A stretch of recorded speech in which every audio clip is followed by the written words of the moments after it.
पश्चिमी देशों से मिले पावर बूस्टर के बाद यूक्रेन आक्रामक हो गया है।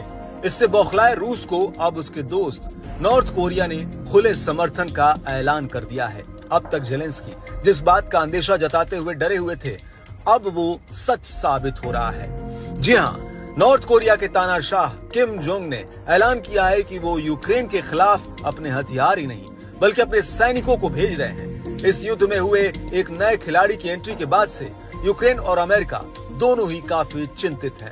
यही वजह है कि किम को रोकने के लिए अमेरिका को अब चीन के सामने गुहार लगानी पड़ रही है। यहाँ ये कहना गलत नहीं होगा कि उत्तर कोरिया से अपनी दोस्ती को मजबूत करने के लिए रूस पूरी ताकत से लगा है। कई मौकों पर दोनों देश के नेता आपस में मिल चुके हैं। दोनों देशों के बीच कई बड़े सैन्य समझौते पर हस्ताक्षर हो चुके हैं। किम जोंग के यूक्रेन के खिलाफ युद्ध में रूस को खुला समर्थन देने से अमेरिका से लेकर नेटो तक खलबली मच गई है। उत्तर कोरिया पर इससे पहले अपने 10,000 सैनिकों को रूस के समर्थन में युद्ध लड़ने के लिए यूक्रेन भेजने का आरोप था। साथ ही रूस को हथियार सप्लाई करने का भी आरोप है। बता दें कि रूस के रक्षा मंत्री इन दिनों उत्तर कोरिया में ही हैं। किम जोंग ने रूस के रक्षा प्रमुख से मुलाकात के दौरान कहा कि उनका देश यूक्रेन में जारी युद्ध में रूस का हमेशा समर्थन करेगा। उत्तर कोरिया की आधिकारिक समाचार agency Korean central news agency यानी कि KCNA ने 30 नवंबर को इस बैठक की जानकारी शेयर की। रूसी सैन्य प्रतिनिधिमंडल, जिसका नेतृत्व रक्षा मंत्री आंद्रेई बेलोसोव कर रहे थे, शुक्रवार को उत्तर कोरिया पहुंचे। ये यात्रा ऐसे समय में हुई है जब दोनों देशों के बीच सैन्य सहयोग को लेकर अंतर्राष्ट्रीय स्तर पर चिंता बढ़ रही है।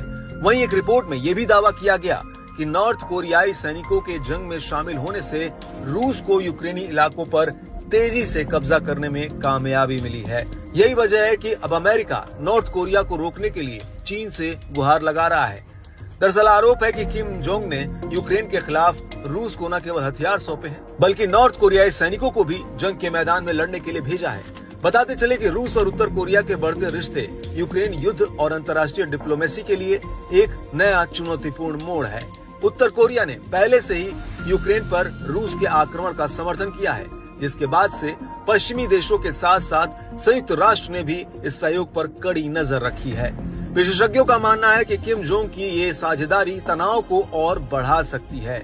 वहीं अमेरिका का कहना है कि 8,000 उत्तर कोरियाई सैनिक यूक्रेन की सीमा के पास रूस में हैं और आने वाले दिनों में यूक्रेनी सैनिकों के खिलाफ क्रेमलिन की लड़ाई में मदद करने की तैयारी कर रहे हैं। हालांकि चीन ने अभी तक इस कदम पर सार्वजनिक रूप से कोई टिप्पणी नहीं की है।